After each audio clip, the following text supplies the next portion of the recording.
یہ کیا طریقہ ہے؟ کیا ہے یہ چھوئی موئی اپوزیشن ہے. یہ میں ادھر کھڑا ہوتا ہوں ادھر کھڑے ہو جاتے ہیں, کبھی مجھے بات نہیں کرنے دیتے. جب میں کھڑا ہوتا ہوں تھوڑی دیر بات کر لیتے ہیں. سینیٹر صاحب, چیئرمین صاحب, یہ کوئی طریقہ نہیں ہے. یہ جب کھڑے ہوتے ہیں ہم کھڑے ہو کے ان کو چپ کراتے ہیں کیا؟ ہم کہتے ہیں بات کرو. یہ ہر چیز پہ چھوئی موئی ہے. یہ اتنے ڈرتے ہیں عمران خان سے, پھر افطاریاں اور پتہ نہیں کیا کھانے کر رہے ہیں. سینیٹر صاحب پلیز, بس پبلک امپورٹنس پہ اگر بات ہے کوئی تو بتا دیں سینیٹر صاحب. اکٹھے ہی اچھے لگتے ہیں, ایک جیسی کرپشن, ایک جیسی منی لانڈرنگ, ایک جیسے ہے.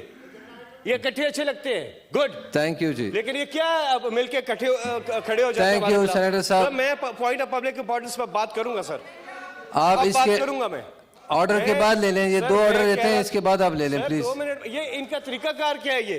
یہ کوئی طریقہ ہے آپ کا؟ آپ جب یہ کھڑے ہوتے ہیں ہم کبھی اٹھ کے ہم نے اس طرح کیا ہے؟ یہ کیا طریقہ ہے آپ کا؟ یہ اپوزیشن نہیں ہے, یہ چھوئی موئی اپوزیشن ہے. یہ سارا وقت این آر او کی تلاش میں رہتے ہیں. نہیں دینا ہے عمران خان نے آپ کو این آر او, پھر اکٹھے ہو رہے ہیں. تھینک یو جی, تھینک یو سینیٹر صاحب, تھینک یو سینیٹر صاحب. یہ آرڈر نمبر 33 جو ہے اس کو ڈراپ کر دیں. ڈاکٹر زرکانی آئیے جی. تھینک یو جی. اس کے بعد لیتے ہیں تھوڑی دیر بعد please. Order number 34 senator Mushtaq Ahmed, may move the motion please. جی شکریہ مسٹر چیئرمین. شکریہ. یہ ایجنڈا ہے مسٹر فیصل صاحب, دس از agenda.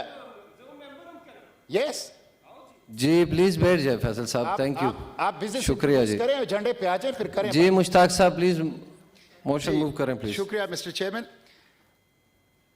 I move that the House may discuss the rapidly developing humanitarian crisis in Afghanistan and Pakistan's roles of regional peace, security, and to avert humanitarian crisis in Afghanistan.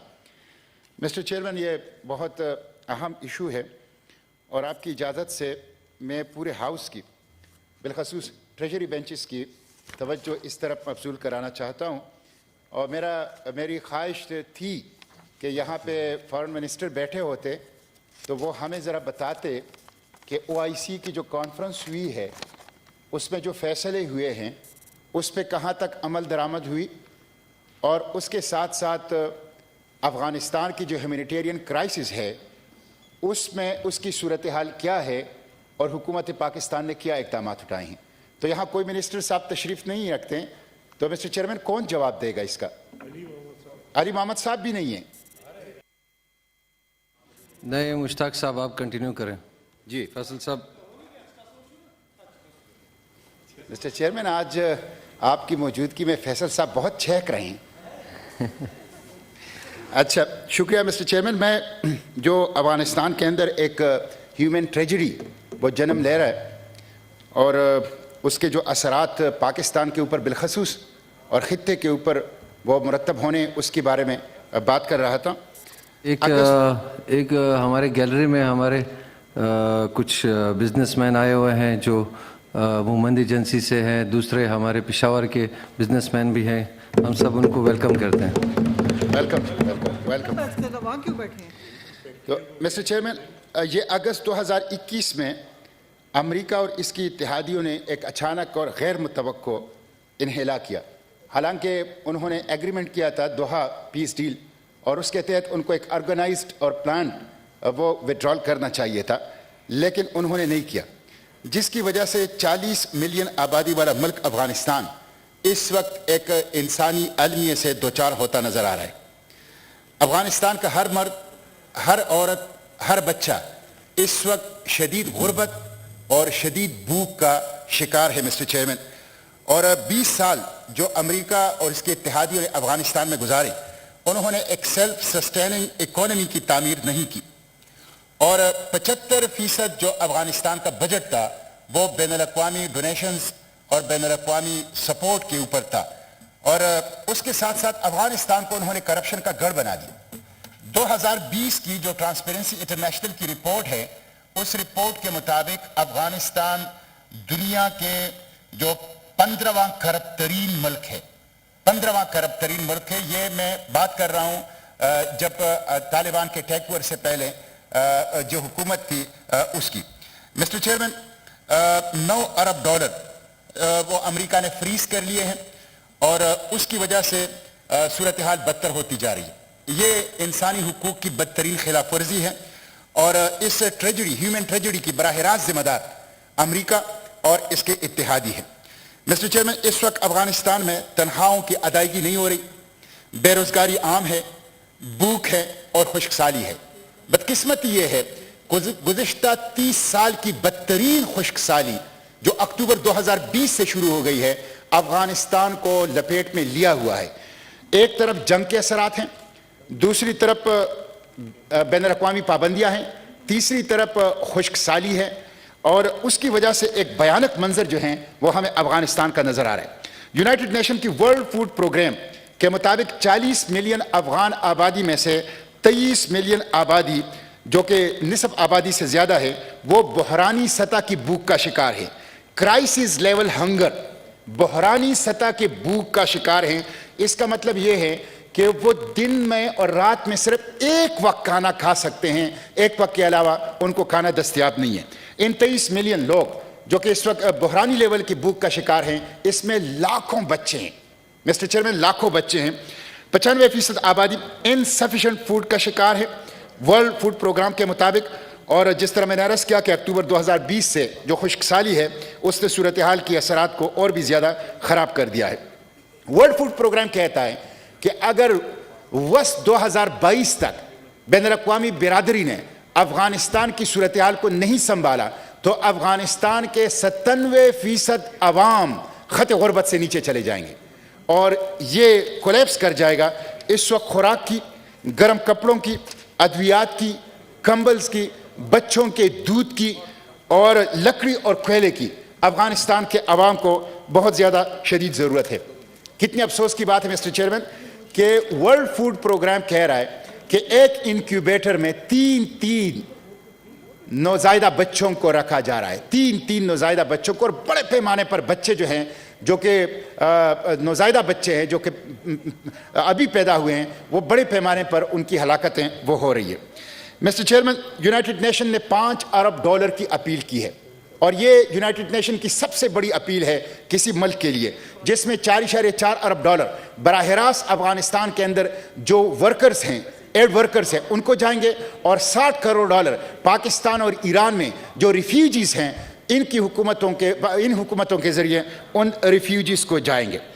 اگر یہ افغانستان کی صورتحال کو control نہ کیا گیا, ایک تو ہماری انسانی ہمدردی کا تقاضا ہے, مسلم اخوت کا تقاضا ہے, اس کے ساتھ ساتھ ہماری سیکیورٹی کا بھی تقاضا ہے کہ افغانستان کی یہ جو ٹریجڈی ہے, ہیومن ٹریجڈی ہے, اس کو کنٹرول کر دیا جائے, ورنہ فوڈ شارٹیج کی وجہ سے اس کے اثرات, سیکیورٹی اثرات پاکستان کے اوپر بہت شدید پڑیں گے.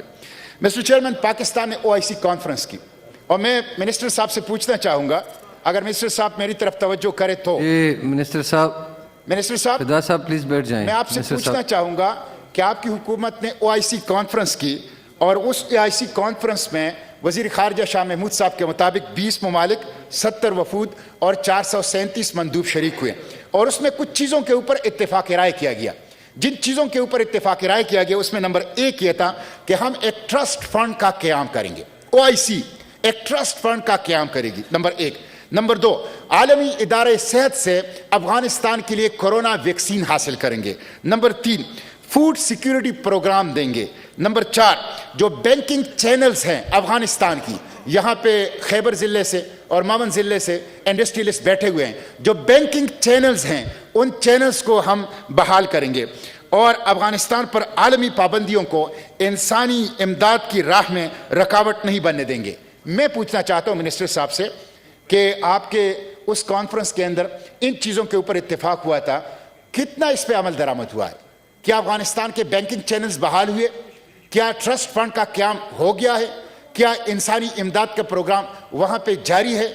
یہ وہ چیزیں ہیں جس کی ایوان کو تفصیلات دینی چاہیے OIC کانفرنس کے فالو اپ کی روشنی میں. مسٹر چیئرمین, اس کے ساتھ ساتھ میں چاہتا ہوں کہ دنیا بھر کی مسلم NGOs کو بھی متوجہ کروں. میں صرف ایک مثال پیش کرتا ہوں جو ہماری NGO ہے الخدمت فاؤنڈیشن. انہوں نے جو کام کیا ہے میں اس ایوان کی انفارمیشن کے لیے وہ رکھنا چاہتا ہوں تاکہ ہم اس سلسلے کو آگے بڑھائیں اور حکومت کے ساتھ جو نان گورنمنٹل آرگنائزیشنز ہیں وہ بھی آگے آئیں. الخدمت کی جو 2 وفود گئے ہیں اکتوبر 2021 میں اور دسمبر 2021 میں, ایک وفد میں 1.7 کروڑ امدادی سامان اور دوسرے میں 11 کروڑ امدادی سامان، ویسے کل اس وقت الخدمت 17 کروڑ امدادی سامان افغانستان کو دے چکے ہیں، جس میں خوراک ہیں، ادویات ہیں، گرم کپڑے اور کمبل ہیں، اور اس کے ساتھ ساتھ دوسرے اشیاء خوردنوش کی ضروریات ہیں۔ 300 یتیم بچوں کے لیے ایک آرپینیج، ایک یتیم خانہ کابل کے اندر الخدمت فاؤنڈیشن جو ہے وہ قائم کر رہی ہے، اور مارچ تک انشاءاللہ آپریشنل ہو جائے گا۔ ICRC کے ساتھ مل کر ایک بڑا ہسپتال افغانستان کا خود پاکستان کی ایک NGO الخدمت جو ہے وہ سنبھال رہی ہے، تاکہ وہاں پہ لوگوں کو دیں۔ اس وقت 8000 بچے افغانستان میں ایسے ہیں جن کے دل میں سوراخ ہیں، جس کو کہتے ہیں چائلڈ ہارٹ ڈس آرڈر، اور ان کا علاج ہوتا تھا انڈیا میں۔ اب انڈیا میں نہیں ہو سکتا، پاکستان کے ہسپتالوں میں الخدمت اور پاکستان اسلامک میڈیکل ایسوسی ایشن ان 8000 بچوں کے جو چائلڈ ہارٹ ڈس آرڈر کا شکار ہیں ان کا علاج کرنا چاہتی ہیں۔ مسلم NGOs کی ایک بین الاقوامی کانفرنس بھی یہ نیئر فیوچر میں اسلام آباد کے اندر کرنا چاہتی ہے، تاکہ مسلم NGOs کو بھی اس طرف متحرک کیا جائے۔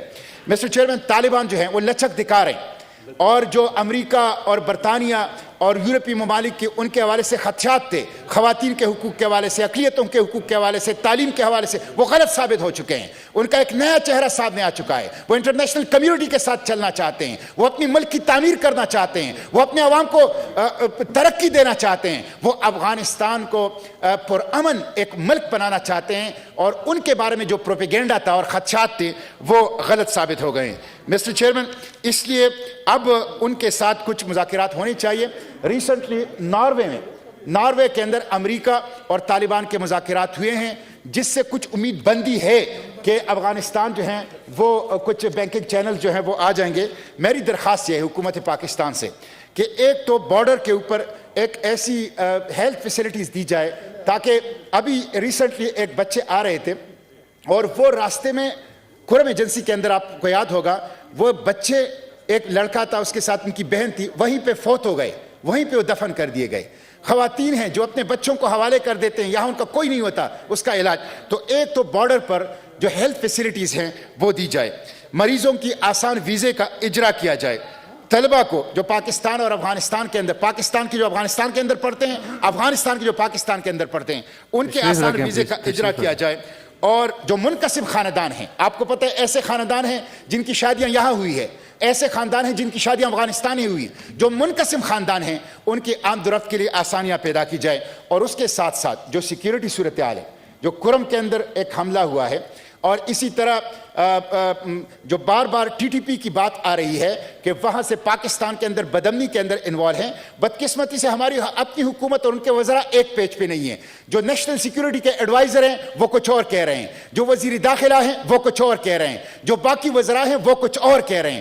تو ہمیں اس حوالے سے بھی اس ایوان کو اعتماد میں لیا جائے کہ TTP کے ساتھ مذاکرات ہو رہے ہیں یا نہیں ہو رہے ہیں، اور کس کی اجازت سے ہو رہے ہیں، اور اس کا روڈ میپ کیا ہے۔ اور یہ جو افغانستان کے سرزمین سے پاکستان کے اوپر حملہ ہوا ہے اور ہمارے جوان شہید ہو چکے ہیں، یہ ناقابل قبول ہے، یہ ان ایکسیپٹیبل ہے۔ حکومت پاکستان ہمیں بتائیں کہ اس ایشو کو افغان گورنمنٹ کے ساتھ، طالبان گورنمنٹ کے ساتھ کیسے انہوں نے اٹھایا ہے اور اس کے اوپر کیا ہو رہا ہے۔ تو افغانستان کے حوالے سے خواہ وہ ہیومینیٹیرین کرائسس ہے اور خواہ وہ سیکیورٹی ایشو ہے، بالخصوص پاکستان کے تناظر میں، اس پہ یہ حکومت کنفیوز نظر آ رہی ہے، کنفیوژن کا شکار ہے۔ یہاں کوئی ڈائریکشن نظر نہیں آ رہی، یہاں کوئی فیصلے کی مرکز ہمیں نظر نہیں آ رہا، جس کے اثرات افغانستان کی ہیومینیٹیرین ایشو کے اوپر بھی پڑیں گے، پاکستان کی سیکیورٹی کے اوپر بھی پڑیں گے۔ افغانستان کا جو ہیومینیٹیرین کرائسس ہے یہ سب سے زیادہ پاکستان کو متاثر کرے گا۔ ہمیں اس لیے اس کے اوپر تشویش ہے، ہمیں اس لیے اس کے تشویش کرنا چاہیے کہ وہاں پہ اگر کوئی ڈس آرڈر ہوگا تو اس کے اثرات پاکستان کے اوپر بھی پڑیں گے۔